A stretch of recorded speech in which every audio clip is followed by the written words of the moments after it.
একটি শিশুর হাসিতে ঘর ভরে উঠুক এই স্বপ্ন আপনি কতদিন ধরে দেখছেন?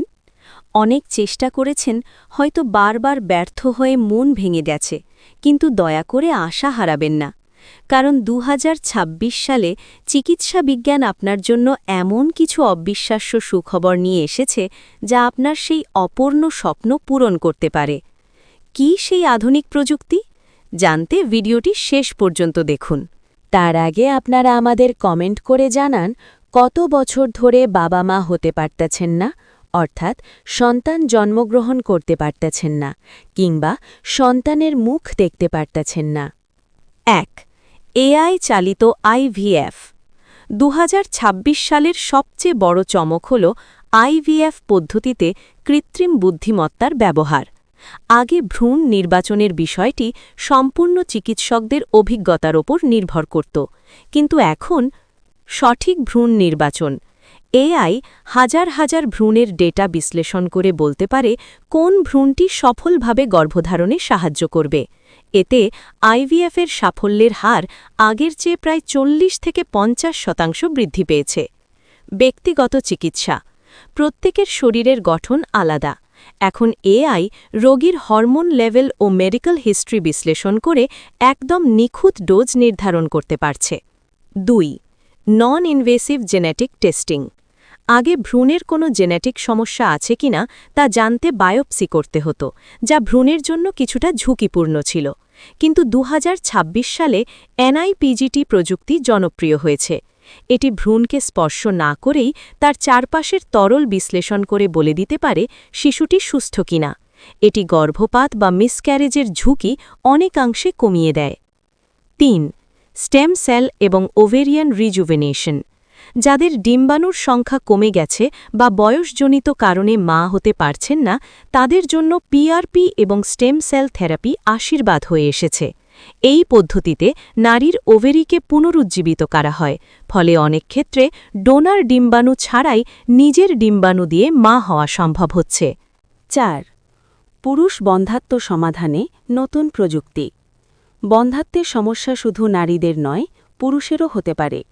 ২০২৬ সালে পুরুষের শুক্রাণুর গুণগত মান বৃদ্ধির জন্য বিশেষ কিছু পদ্ধতি এসেছে। ১. মাইক্রোফ্লুইডিক চিপ। এই চিপের মাধ্যমে সবচেয়ে শক্তিশালী এবং সুস্থ শুক্রাণু আলাদা করা যায়। ২. AI sperm analysis.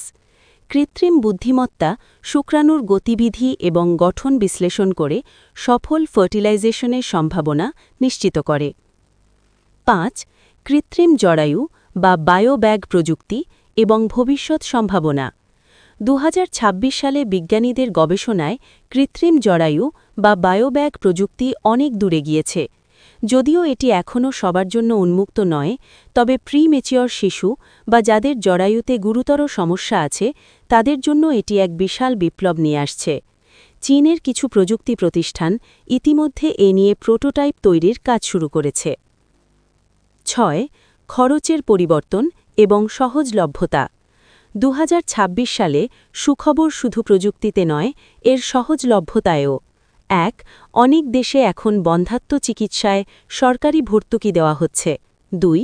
নতুন প্রযুক্তির কারণে চিকিৎসার সময় কমে এসেছে, যার ফলে খরচও আগের তুলনায় কিছুটা সহনীয় পর্যায়ে আসছে। নিঃসন্তান দম্পতিদের জন্য কিছু পরামর্শ। ২০২৬ আপডেট। ১. দ্রুত সিদ্ধান্ত নিন। এখন প্রযুক্তির সাহায্যে ২০-২৫ বছর আগের তুলনায় চিকিৎসা অনেক সহজ। দেরি না করে বিশেষজ্ঞের পরামর্শ নিন। ২.